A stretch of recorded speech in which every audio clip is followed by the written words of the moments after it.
Ya, baik. Terima kasih. Sudah jadi 113, 114 sekarang ya. Mungkin ada yang eh apa namanya bukan nama asli, mungkin masih ada nama device. Tadi silahkan di rename dengan nama aslinya ya, dikasih reguler berapa gitu ya. Baik, saya langsung saja ya, izin untuk share screen. Hmm,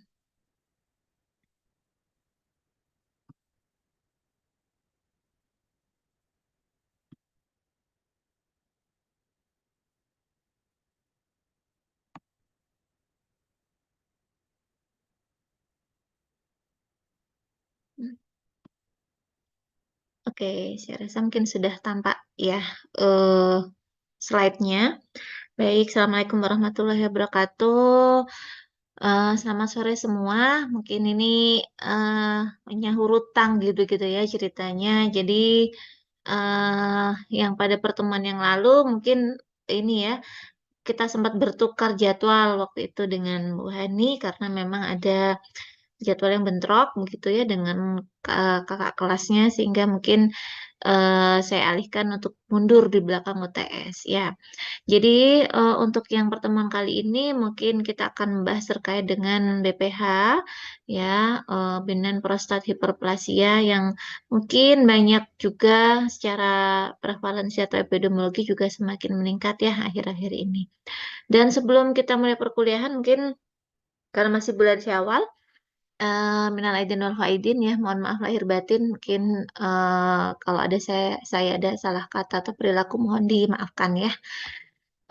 Saya slideshow. Jangan. Oke, baik.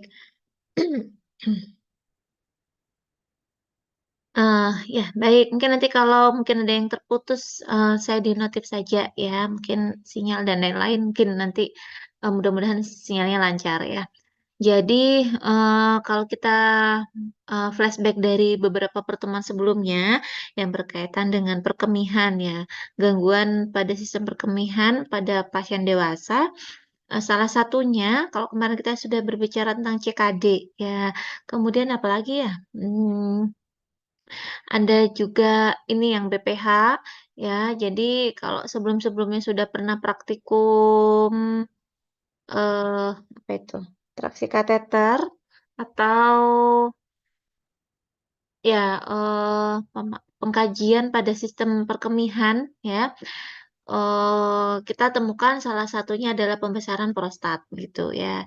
Nah, prostat ini adalah salah satu organ genitalia pria yang terletak pada area kandung kemih inferior ya. Dengan beratnya sekitar 20, pada beberapa referensi mengatakan 25 gram ya. Yang tidak lebih dari itu dan dikatakan suatu perubahan atau penyakit ya apabila ada perubahan struktur dan fungsi ya, yang mana itu nanti ditentukan berdasarkan hasil pemeriksaan klinis dan juga diagnostik ya. BPH adalah pertumbuhan histologis non maligna. Jadi kalau namanya benign itu masih jinak ya. Kalau sudah maligna itu sudah mengarah ke keganasan ya. Pertumbuhan histologis non maligna elemen glandular prostat yang dapat menjadi sumbatan ya pertumbuhan jaringan tadi karena menyumbat di uretra sehingga akan menyebabkan restriksi ya atau aliran balik nanti sehingga mengakibatkan beberapa manifestasi ya dan gejala-gejala lain yang mengganggu ya. Contohnya apa? Misalkan tidak bisa kencing secara tuntas ya, kemudian masih ada gejala sisa ya, tidak terasa terasa BAK-nya terasa eh, menetes begitu ya, dan lain-lain. Nanti kita lihat di slide berikutnya. Oke, pada dasarnya BPH ini tumbuh pada pria ya, karena memang yang punya prostat adalah pria ya, dengan usia lanjut. Nah, usia lanjut ini berapa ya? Kalau dulu-dulu di referensi yang sebelumnya itu 40 tahun, lebih dari 60 tahun ya. Namun semakin ke sini semakin muda ya. Jadi 40 tahun ke atas itu sudah ada yang BPH ya. Dan semakin tinggi usianya, rekurensinya juga semakin tinggi juga ya. Kenapa dikatakan rekurensi? Apakah memang ini berulang? Iya, ya. Jadi tidak selalu ya, tapi beresiko untuk tumbuh lagi ya. Jadi yang BPH sudah tuntas ya, pada beberapa responden dari hasil penelitian mengatakan bahwa akan beresiko muncul lagi pada beberapa tahun kemudian ya, terutama didukung pada faktor usia ya, karena di situ ada hormon yang berperan. Salah satunya adalah estrogen, prolaktin ya di sini yang dan juga 5-HT ya. Jadi ada peran hormon yang berperan di situ sehingga mengakibatkan pembesaran atau hiperproliferasinya menjadi lebih banyak, akhirnya bisa menyebabkan inflamasi ya pada area prostat gitu. Faktor-faktor tersebut ya akhirnya mampu mempengaruhi sel prostat untuk mensintesis GF atau growth factor yang selanjutnya berperan dalam eh, proliferasi dari kelenjar prostat gitu ya. Berikutnya, oke. Ada beberapa istilah ya di sini. Nah, ini ada BPH, ada BPE, ada BPO. Jadi, BPH itu adalah binaan prostat hiperplasia tadi ya, pembesaran yang ditegakkan dengan pemeriksaan histologis diagnosis ya. Ada lagi yang disebut dengan enlargement ya. Jadi, sebenarnya pada beberapa referensi itu intinya sama ya, cuman secara klinis itu hasil pemeriksaan diagnostiknya karena beda-beda, mereka menyebutnya satunya BPH, satunya enlargement, satunya BPO ya, dengan pemeriksaan urodinamik ya. Oke. Jadi, istilah klinis yang menggambarkan bertambahnya volume prostat akibat adanya perubahan histopatologis yang masih benign, artinya masih jinak, dan diperkirakan terjadi 50% ya, 50% BPH itu berkembang menjadi BPE ya. Apa sih bedanya dengan CA prostat gitu ya? Jadi kalau benign kan jinak, berarti ganasnya namanya maligna ya. Apakah MPH maligna prostat hiperplasia bukan ya, tapi sama istilahnya ya ya karsinoma prostat gitu ya. Pada kondisi yang lebih lanjut, BPI ini akan menimbulkan obstruksi, jadi benign prostatic obstruksi ya. Yang akhirnya kalau BPO tadinya BPH saja kemudian menjadi BPE ya. Terus BPE ini akhirnya menjadi enlargement tadi akhirnya semakin membesar akhirnya menjadi obstruksi. Nah, kalau diobstruksinya semakin banyak, semakin besar ya, maka akan beresiko terjadinya retensi. Kalau retensinya berkelanjutan, pasiennya distensi, kesakitan. Nah, respon nyeri itu akan mengganggu sistem atau status hemodinamik pasien ya, apalagi ini berkaitan dengan cairan ya. Nah, secara epidemiologi ya, secara spesifik sekitar 18 sampai 25% laki-laki dengan usia di atas 40 tahun bahkan lebih ya, lebih dari 90% laki-laki di atas 80 tahun itu mengalami BPH ya. Dulu 80 tahun. Nah, semakin ke sini tidak perlu menunggu 80 tahun, 40 tahun pun ada yang beresiko dan bahkan ada yang mengalami BPH ya. Angka kejadiannya di Indonesia cukup tinggi ya. Dan kalau kita lihat data dari Global Cancer International atau dari WHO itu eh, CA prostat itu memegang urutan nomor 3 ya setelah CA paru pada laki-laki gitu ya. Artinya apa? Karena kalau kita berbicara yang berkaitan dengan cancer, biasanya multifaktor ya, tidak bisa kita justifikasi salah satu. Misalkan kalau eh, tifoid jelas ya Salmonella typhi, COVID, virus COVID ya, pasien diare ada E. coli. Nah, tapi kalau dengan cancer kita tidak bisa menyebabkan, oh ini karena hormonnya terlalu banyak gitu, atau kekurangan hormon estrogen, atau mungkin karena banyak faktor tobacco ini. Jadi tidak bisa kita menjustifikasi salah satu karena perubahan sel atau alteration sel itu banyak faktor di sana ya. Jadi yang menyebabkan hiperplasia, yang menyebabkan perubahan alel pada sel itu banyak faktor ya. Jadi ada mulai dari pola makan, mungkin dari faktor tubuh itu sendiri, usia, kemudian zat kimia dan lain-lain ya.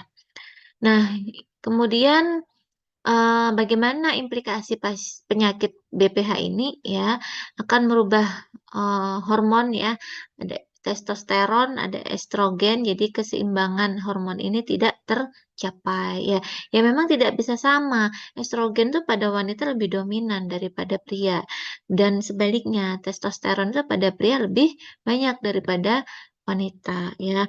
Sehingga kalau dikatakan balance juga tidak bisa, karena sudah kodratnya masing-masing. Nah, tapi, ya justru seperti halnya si Amame. Pada pasien si Amame itu ada yang, responsif terhadap hormon estrogen. Jadi justru estrogen itu menyebabkan CA. Nah, sama halnya dengan di, BPH atau CA prostat itu ya. Jadi testosteron itu justru akan mengakibatkan masalah pada tubuhnya ya. Tidak semua ya. Jadi kalau kita lihat, kita ingat teorinya cancer waktu di KMB, KRH ya semester 1 ya, semester 1, semester 3 mungkin ya. Nah itu banyak faktor di sana ya. Increase stem cell atau ada peningkatan stem cell-nya, kemudian decrease stromal cell death. Jadi faktor, stem cell maupun NK cell di sini juga berperan, gitu ya. Jadi semakin meningkatkah atau semakin menurun ya, karena respon tubuh juga berbeda ya. Kemudian akumulasi dari, namanya DHT ya, dihidroksitestosteron ya, yang distimulasi oleh adanya estrogen dan ini akan menyebabkan pertumbuhan, sebagai aksi reaksi ya, pertumbuhan dari, growth factor tadi pada kelenjar prostat akan semakin besar ya. Kita lihat di sini ada beberapa etiologinya, yaitu BPH erat kaitannya dengan proses penuaan dan testosteron, ya. Termasuk juga proses menua yang akhirnya menyebabkan kadar testosteronnya menurun, ya. Sedangkan kadar estrogen itu relatif tetap, ya. Ketidakseimbangan hormon DHT tadi dan aktivitas enzim alfa 5 alfa reduktase ini tidak imbang juga dan banyak jumlah reseptor androgen yang lebih banyak pada BPH, ya. Sehingga bukannya, menjadi lebih baik ya kalau, semakin turun testosteronnya ya, tapi juga belum tentu semakin jelek kalau estrogen juga akan meningkat ya. Faktor usia lainnya adalah usia ya, tadi sudah jelas ya, jadi semakin, tinggi usianya ya, kadar testosteronnya juga akan menurun, kulitnya keriput gitu ya. Kemudian fungsi metabolisme tubuh juga menurun dan beresiko terjadinya pembesaran sel atau proliferasi ya pada sel-sel di glanduler prostat tadi ya. Obesitas, kemudian ada lifestyle, diet rendah serat, aktivitas fisiknya kurang ya, kemudian alkohol ya itu juga berpengaruh. Kemudian penggunaan obat-obatan harian ya, seperti antidepresan. Nah, kenapa bisa mengakibatkan, gangguan ya pada testosteron ya? Karena pada beberapa, riset menyebutkan bahwa ini akan mempengaruhi juga dari, keseimbangan hormon pada, seseorang ya. Oke, kemudian didukung dengan pemeriksaan, skor, ya selain tadi anamnesa dulu, kemudian klinisnya atau pemeriksaan fisiknya bagaimana, baru didukung dengan adanya pemeriksaan diagnostik. Nah, sebelum pemeriksaan diagnostik ada skor namanya IPSS, yaitu International Prostate Symptom Score ya. Nanti pertanyaannya seperti apa kita lihat ya. Baik, ini adalah gambaran normal dan abnormalnya pada kelenjar prostat ya. Maaf. Oke. Oke, ini normalnya ya, kemudian ini abnormalnya. Jadi yang bawah itu ini ada pembesaran pada prostat ya. Jadi ya pembesarannya bisa kanan kiri. Jadi akan mendesak yang namanya jalan urin ya, uretra ini ya. Kalau dia terdesak maka akan terjadi reflux atau aliran balik di sini ya. Kalau ada aliran balik maka di situ akan ada respon spasme. Jadi di sini kan otot polos ya, di kandung kemih kita tuh otot polos. Sehingga kalau ada spasme di situ akan menyebabkan nyeri, apalagi disertai dengan distensi. Kenapa bisa distensi? Karena aliran balik tadi gitu ya. Kalau sudah ada aliran balik, terus ada spasme, ya respon pasien akan kesakitan ya, sehingga pasien perlu dilakukan pemasangan kateter ya. Oke, ini prostatnya. Ini kalau sudah ada pembesaran seperti yang kanan ini, sehingga kalau ada alirannya ya akan menjadi aliran balik gitu ya. Oke, patofisiologinya tadi mungkin dari beberapa etiologi di depan tadi sudah sedikit disinggung bahwa di situ ada 5 hidroksi dehidrotestosteron atau DHT dan juga 5 alfa reduktase ya sebagai enzim atau katalisator yang membawa perubahan keseimbangan testosteron dan DHT ini ya. Jadi DHT adalah bentuk aktif dari testosteron yang mendukung pertumbuhan sel kelenjar prostat ya. Dan DHT yang telah terbentuk berikatan dengan reseptor androgen. Dan ini akan membentuk kompleks DHT-RA ya. Sehingga kalau ada faktor tadi usia, rokok, obesitas, kemudian ada ada riwayat mungkin di penyakit perkemihan sebelumnya ya, apakah itu batu dan atau mungkin ada ISK ya, itu akan justru akan berpotensi menimbulkan memperparah ya atau disebut dengan komorbidnya ya. Dan juga ada kadar hormon ini ada testosteron dan estrogen ya. Estrogen ini berperan dalam proses proliferasi sel kelenjar prostat ya. Jadi kalau dia terlalu banyak pun juga tidak bagus ya. Oke. Pembesaran prostat tadi akan menyebabkan penyempitan lumen atau menjadi tersumbatnya aliran pada uretra prostatika dan akan menghambat aliran urin ya. Dua proses yang menyebabkan obstruksi ini adalah hiperplasia dan hipertrofi. Apa bedanya hiperplasia dan hipertrofi? Kalau hiperplasia ini dari struktur selnya, tapi kalau hipertrofi dari jaringannya ya. Jadi hipertrofi akan semakin membesar di area sekitar bladder, uretra tadi ya. Hiperplasia pun juga dari sekitar area di sel-sel yang ada di prostat juga akan membesar ya. Dari sel glandulernya yang dekat dengan uretra ya.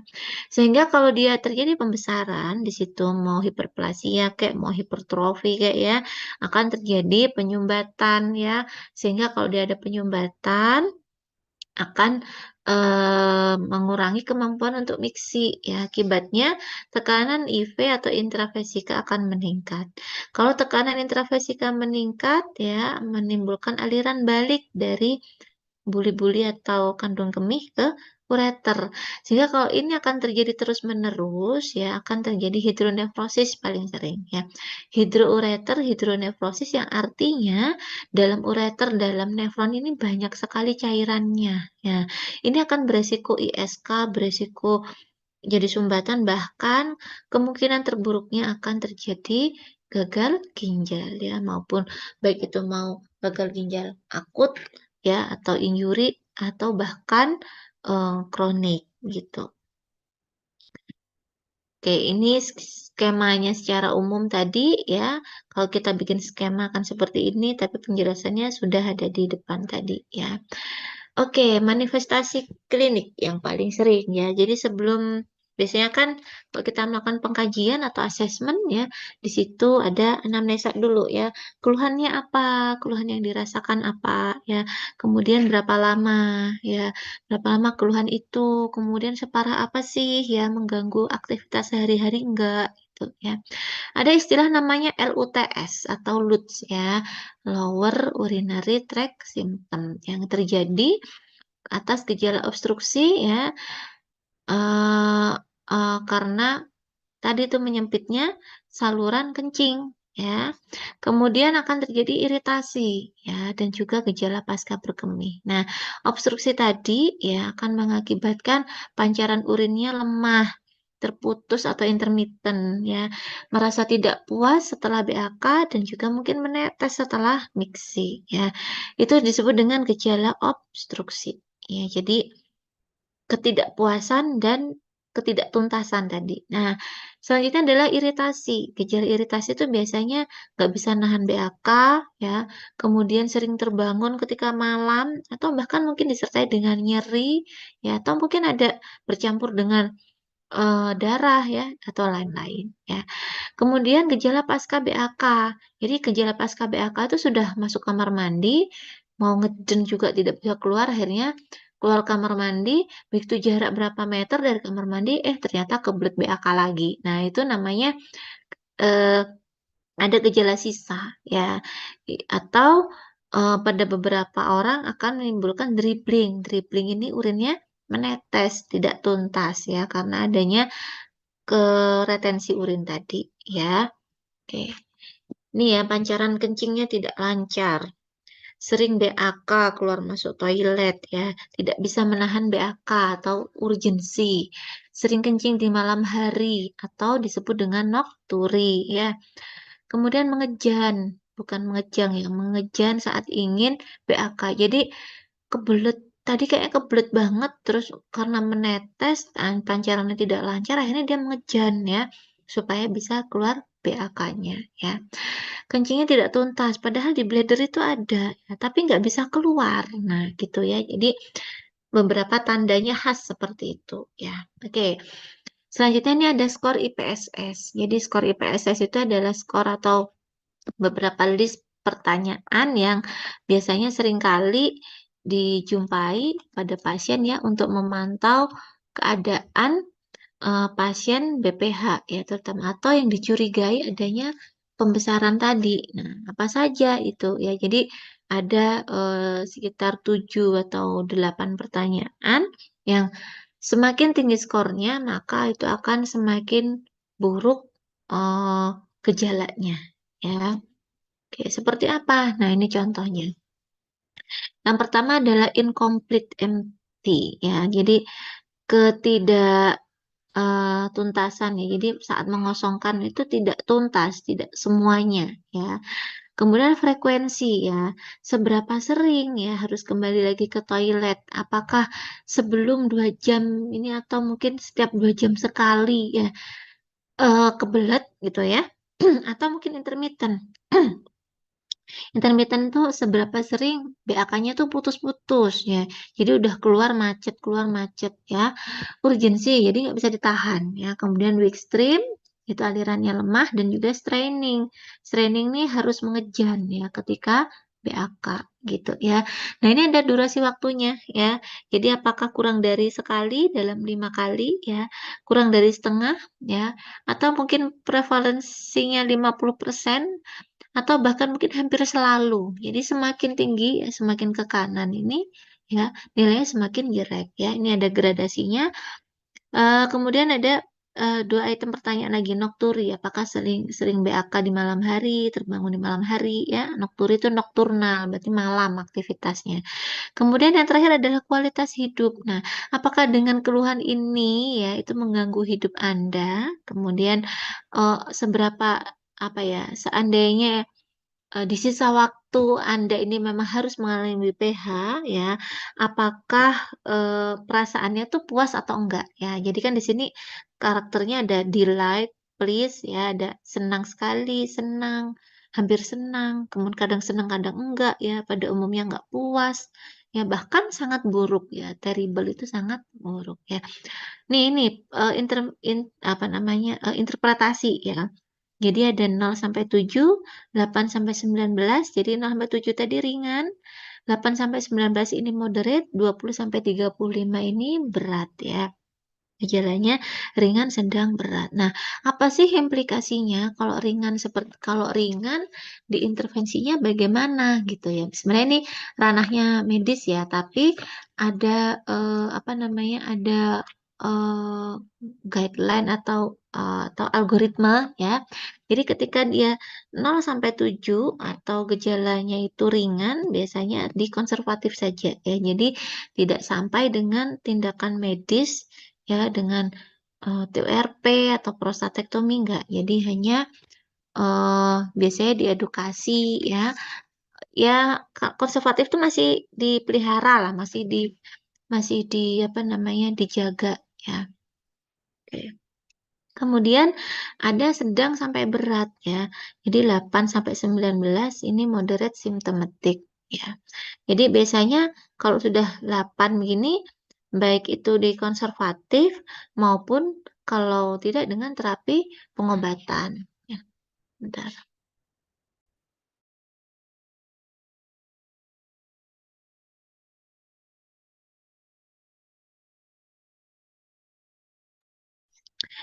Ya, baik. Kemudian 20 sampai 35 ya. Berarti kalau gejalanya berat itu biasanya dengan tindakan medis ya. Tindakan medisnya apa saja?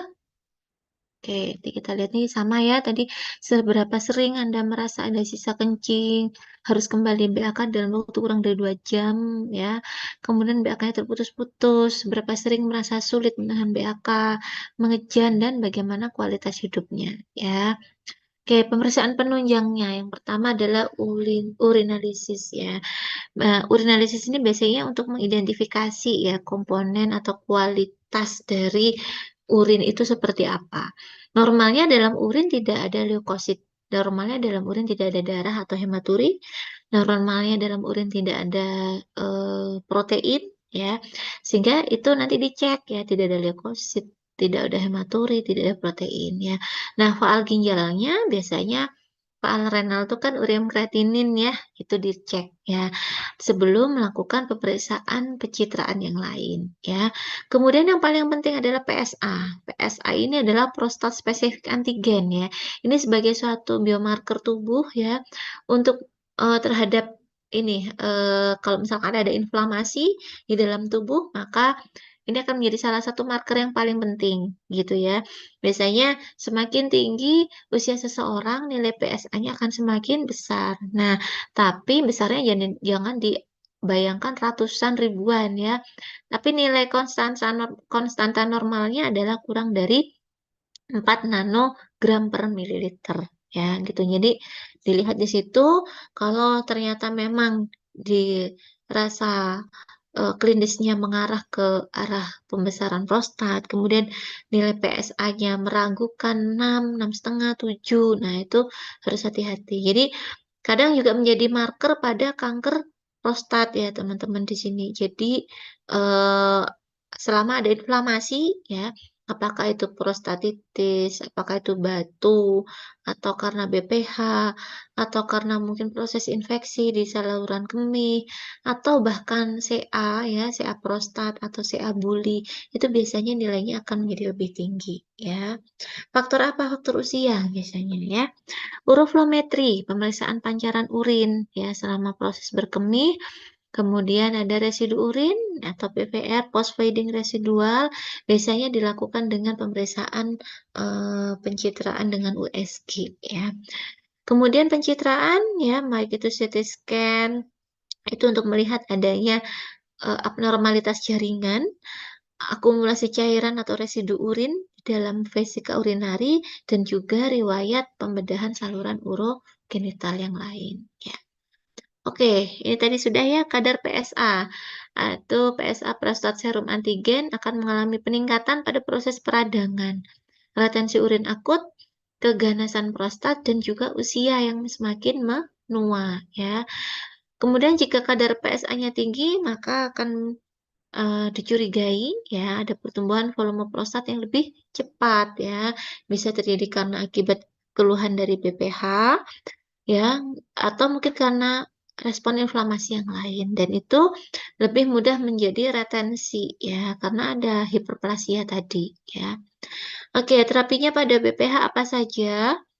Ini berdasarkan referensi dari eh, apa ya itu nama kalau di Kemenkes itu tata laksana atau panduan BPH ya. Pertama konservatif. Konservatif itu artinya dibiarkan saja tanpa terapi pengobatan farmako dan juga invasif. Ya, jadi konservatif itu diobservasi, diamatin, pakai metode watchful waiting, kemudian pakai modifikasi lifestyle, ya, dan juga mungkin dengan tindakan apa namanya eh, tindakan pemasangan kateter ya yang sementara. Oke, medikamentosa dengan pengobatan karena tadi penyebabnya adalah testosteron ya. Kemudian pengantarnya adalah 5-alfa reduktase sehingga pengobatannya pun adalah penghambat 5-alfa reduktase ya. Dan terapi kombinasi yang lain ya. Pembedahan ada yang invasif, ada yang terbuka ya. Meskipun yang terbuka juga mungkin jarang sekarang. Yang invasif yang paling sering dilakukan adalah TURP, transuretral reseksi prostat ya. Gitu. Kemudian kondisi khususnya ada sistostomi ya, kemudian kateter, kemudian ada apa dengan pembedahan prostatektomi ya juga itu menjadi salah satu bentuk tindakan pembedahan ya. Oke, ini jadi dengan pengamatan yang biasanya ditujukan untuk pasien-pasien dengan kondisi klinis yang aktual tapi skor IPSS-nya di bawah 7. Loh, kok bisa gitu ya. Padahal kalau sudah ada skor misalkan ada retensi, kemudian ada urgensi tadi ya, ada tandanya tapi nilainya tidak seluruhnya menunjukkan di situ ada kelainan. Nilainya kan maksimal 5 tadi ya. Pasien diminta datang untuk periksa setiap 3 sampai 6 bulan sekali ya. Periksanya tentunya di poli uro ya. Medikamentosanya terapi diberikan pada pasien dengan skor IPSS lebih dari 7 ya, dengan obat-obatan tadi yang ada dalam tabel dengan tujuan untuk bisa menghambat atau mengurangi dari volume prostatnya ya. Operasi terbuka ya meskipun ini jarang, biasanya pembedahan ini dilakukan apabila volumenya lebih dari 80 mili. Tadi kan volumenya 20 gram ya beratnya. Nah, kemudian isinya kan cairan dan juga jaringan ya di situ ya. Paling banyaknya adalah jaringan karena di situ adalah pembesaran dari selnya ya. Prostatektomi terbuka adalah cara operasi yang paling invasif dengan morbiditas yang lebih besar dan ini akan berisiko terjadi perdarahan ya. Gitu. Jadi kalau volumenya terlalu besar tidak bisa dilakukan hanya dengan TURP saja ya. Kemudian ini prostatektomi adalah pengangkatan semua atau sebagian dari kelenjar prostat yang dilakukan ya untuk bisa mengevakuasi retensinya ya, mengecilkan ukuran prostat ya. Ada yang sederhana dan ada yang radikal, tergantung dari jaringan yang diangkat bersamaan dengan prostat itu ya. Oke, indikasinya ada retensi urin akut, ISK, ya, ada yang obstruksi, ya, dan tidak boleh dilakukan apabila dicurigai PSA-nya itu mengarah ke arah keganasan, ya, lebih dari 6,5, kemudian ternyata hasil biopsinya mengarah ke maligna atau keganasan, ya, itu tidak boleh dilakukan prostatektomi, justru akan menyebar, ya. Prosedur yang lain ya, meskipun jarang ya, ini ada TWOC, ada CIC ya, biasanya dilakukan apabila di situ ada retensi urin akut yang belum diketahui secara pasti, diagnosanya secara medis ya. Oke, sistostomi. Nah, sistostomi itu berarti kemarin tomi itu artinya apa? Dilakukan eh, perlubangan ya.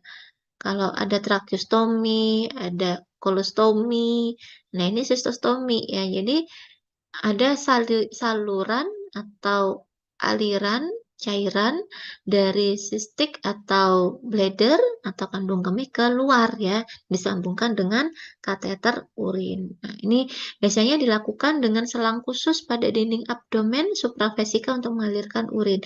Contohnya seperti ini. Nah, ini teman-teman bisa lihat. Jadi ada cairan irigasi ya, sama seperti kemarin kita waktu irigasi urin ya. Tapi irigasi urin kemarin dimasukkan ke kateter urin ya.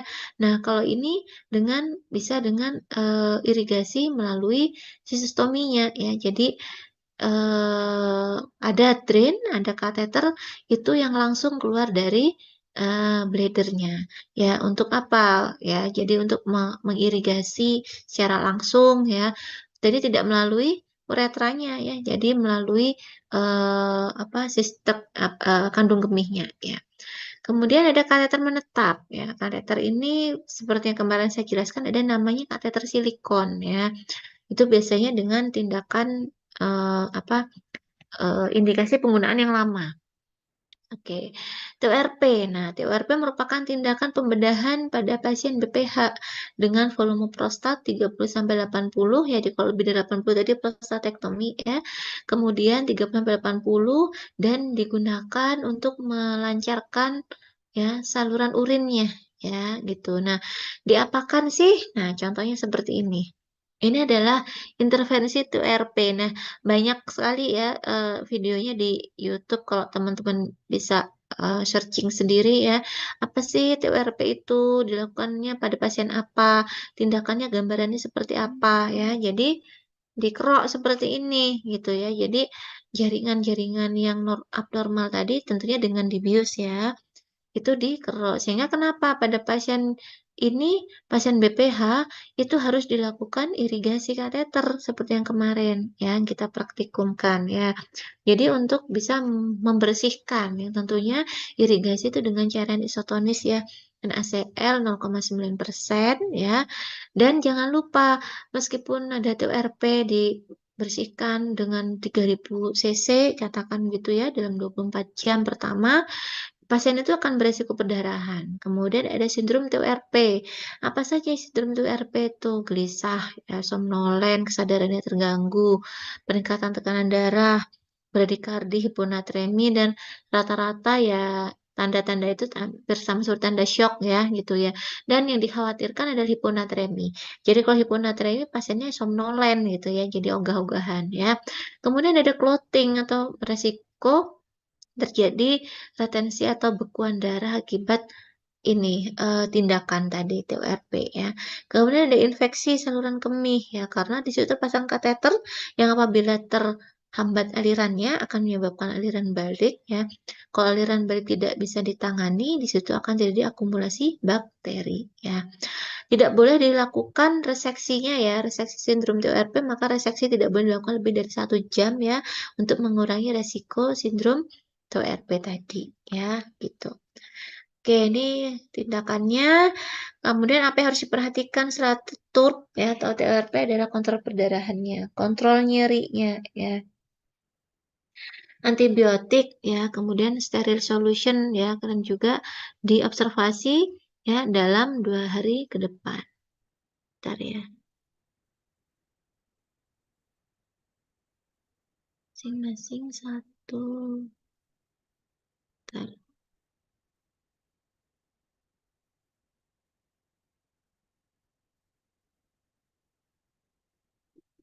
Oke, kemudian TUIP ya, transuretral inseksi prostatektomi ya, prostat.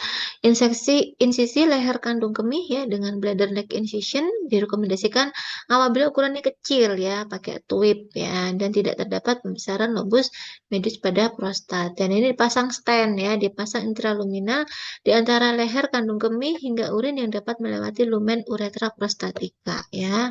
Tuh, jadi semakin kecil volumenya, berarti tindakannya juga berbeda. Nah, pemantauannya yang dilakukan tadi yang pertama, tadi jangan lupa ya ada gejala pasca apa seperti sindrom TURP tadi ya. Jadi dilakukan anamnesa ulang ya, dikaji ulang pasiennya ya. Kemudian kalau misalkan setelah berapa bulan dilakukan TURP ternyata muncul retensi lagi, muncul gejala lagi, maka harus konsul ya ke dokter bedah uronya, apa yang harus dilakukan, apakah konservatif atau kalau mungkin medikamentosa dengan obat-obatan atau mungkin dengan terapi pembedahan tadi ya.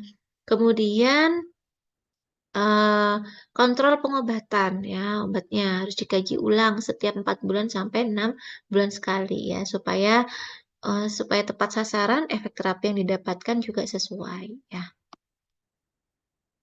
Oke, asuhan keperawatannya yang pertama.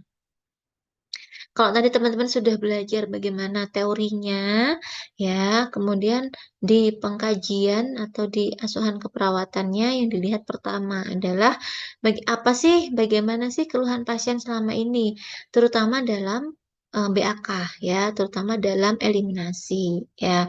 Kaji faktor usianya, kaji kemampuan pasien dalam BAK ya, ada masalah tidak, masalahnya seperti apa, pancaran urin seperti tadi ya gejala ada frekuensi, hesitansi, urgensi, ya nokturi, ada dribbling mungkin atau bahkan sama sekali tidak keluar. Nah, kalau sama sekali tidak keluar, ada retensi urin, tindakan pertama yang dilakukan selama bisa ditembus dengan kateter manual ya, maka dilakukan perawatan atau pemasangan kateter dulu ya. Sambil dicek ya, misalkan dengan USG, dengan pencitraan, foto CT scan dan lain-lain ya.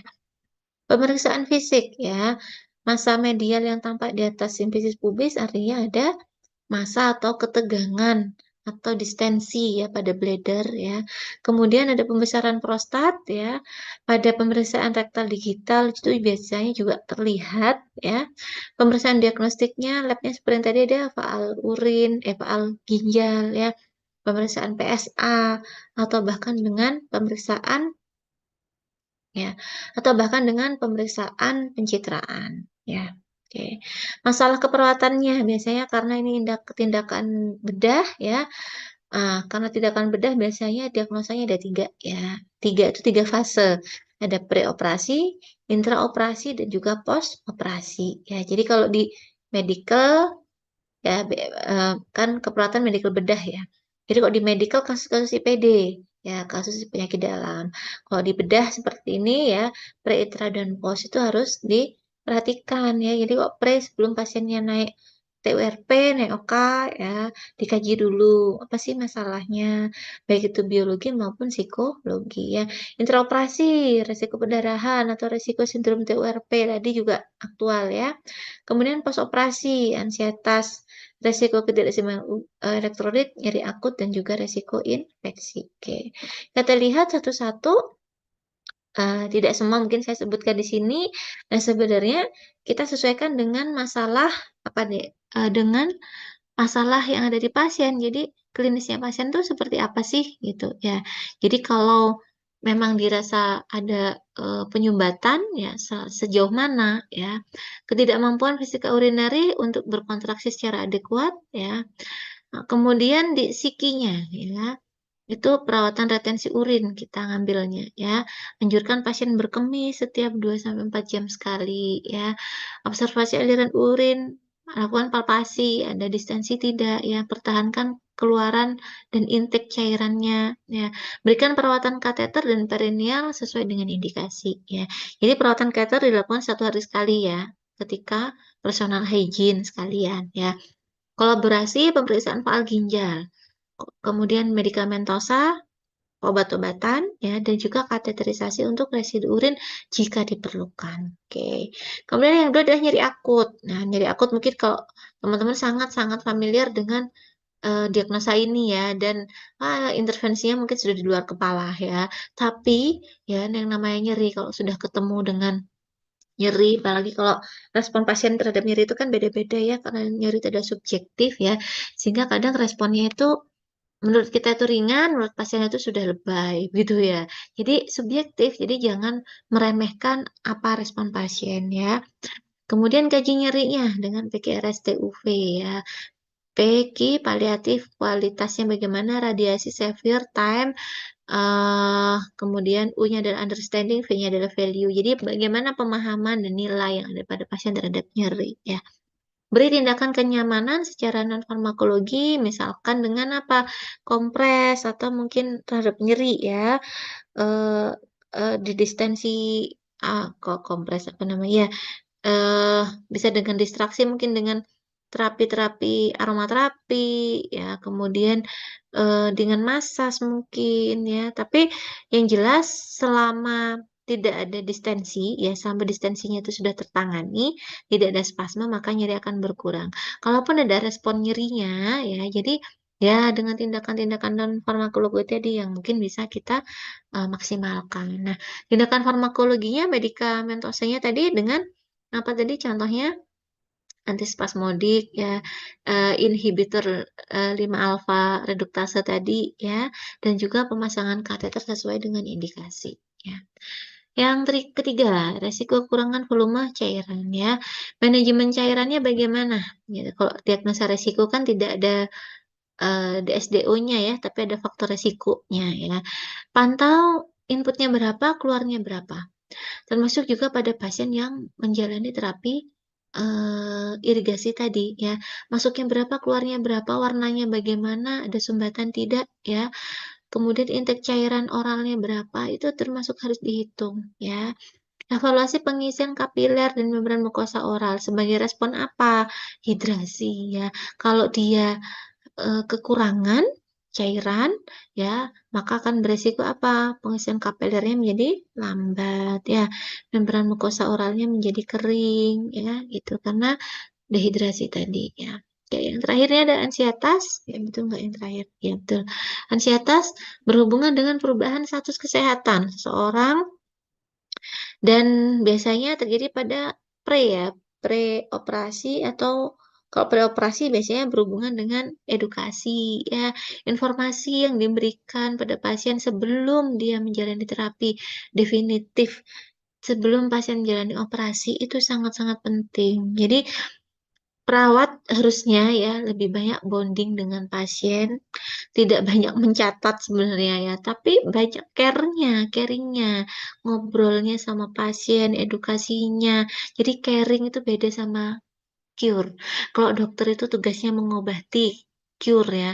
Kalau perawat itu tugasnya care, merawat gitu. Jadi sentuhan terapeutiknya itu berbeda ya. Nah, bagaimana bisa menurunkan ansietas tadi? Pertama BHSP. Mungkin kok teori bagaimana BHSP, komunikasi efektif, komunikasi terapeutik pada pasien, bentuk kronis, akut, paliatif, teman-teman sudah dapat ilmunya semua ya, mungkin dari teman-teman jiwa, dari Pak Narto, dari Bu Heni, dari Bu Reva ya. Jadi, eh, kontak mata bagaimana, mengawali salam bagaimana ya, membaca situasi pasien saja gitu ya. Itu namanya BHSP ya, Bina Hubungan Saling Percaya ya. Mungkin pertama tidak digubris sama pasien, nggak direken, wis gak popo gitu ya. Kita ulangi lagi. Jadi, ih, kok pasiennya cuek amat gitu ya. Jangan ditinggalkan, udah aku nggak mau sama si pasien di ruangan ini, kamu aja gitu. Jadi, justru harus dideketin gitu ya. Karena informasi apa yang kita sampaikan, ya itu adalah kita kan perpanjangan tangan ya dari informasi yang disampaikan oleh dokter, sehingga kita reedukasi pada pasien itu, baik itu prosedurnya, baik itu efek terapinya nanti, efek sampingnya bagaimana, apa yang harus dilakukan setelah operasi. Nah, itu semua kita sampaikan. Sehingga dan signifikan loh kalau kita edukasi pasiennya mengerti ya, itu tekanan darahnya itu stabil, nadinya stabil. Jadi sebelum naik operasi, sebelum naik OK tuh bagus gitu ya hemodinamiknya ya. Tapi ya tidak semuanya ya pasien seperti itu, nggak usah ke OK gitu ya. Kedenger didatengin sama perawat yang pakai baju putih-putih aja tuh udah tensinya udah naik ya gitu. Ansietasnya sudah aktual ya. Nah, ini adalah salah satu ini judulnya apa ya? Ini saya nggak kelihatan. Bentar. Oke, hasil akhir TURP. Ini ada sindrom apa namanya pengkajian ya. Ini saya dapat dari jurnal, dari artikel ya maksudnya. Jadi ada ternyata pengkajian skala TURP sindrom. Tadi kan ada ya kita sebutkan di slide yang di awal tadi di tengah-tengah. Jadi ada TURP sindrom ya. Salah satunya apa tadi peningkatan tekanan darah ya, kemudian hiponatremi, somnolen ya, pasiennya gelisah. Nah, itu salah satu sindrom akibat kehilangan cairan karena TURP atau karena irigasi juga ya.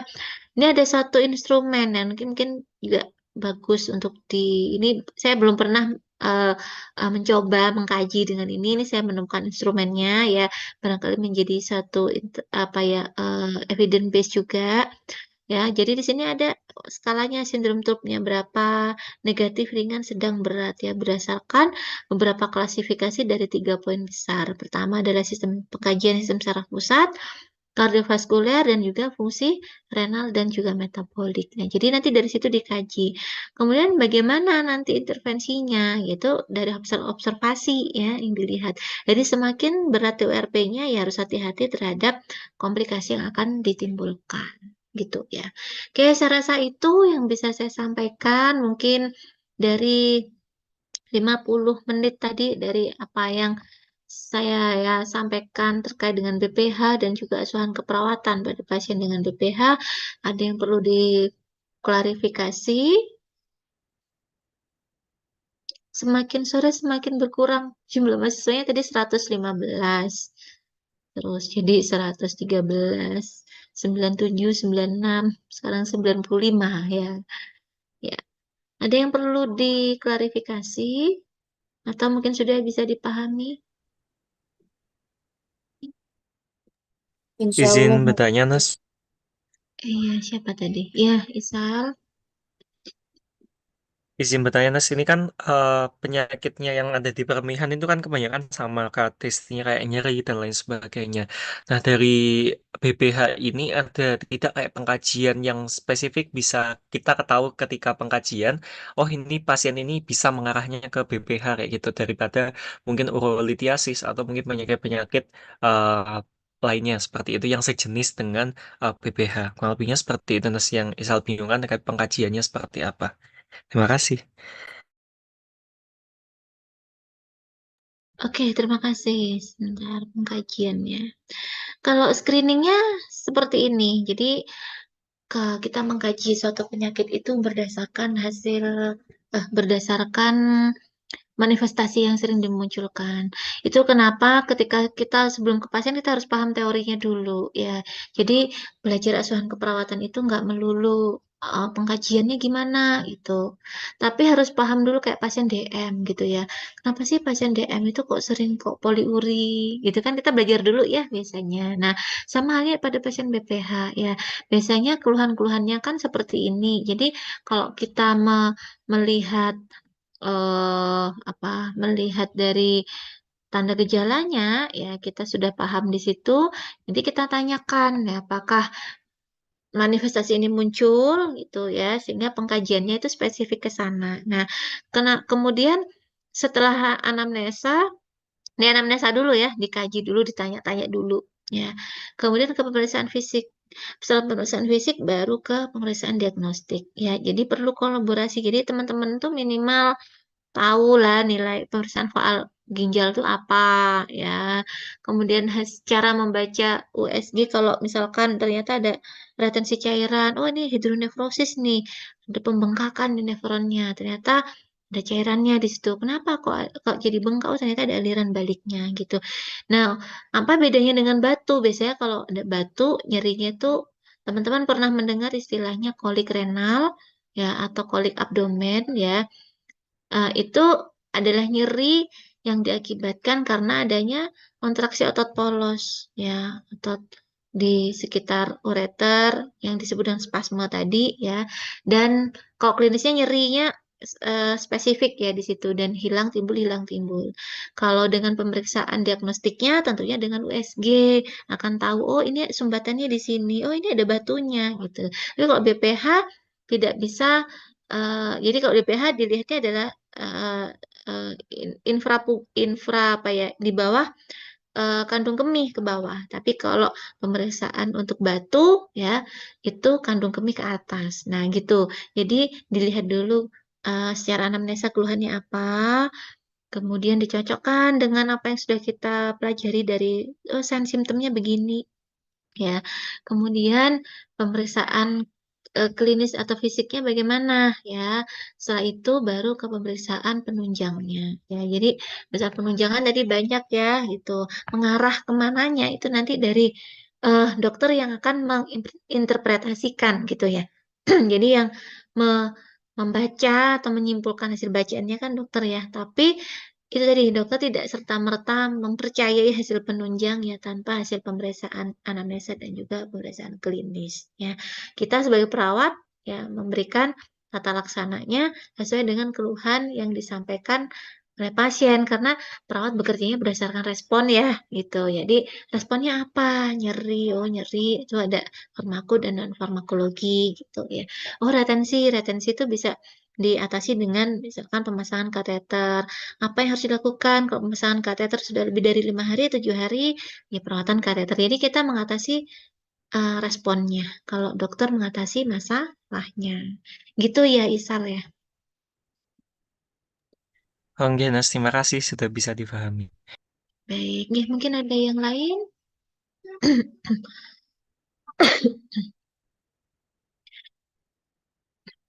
Baik, sudah ya.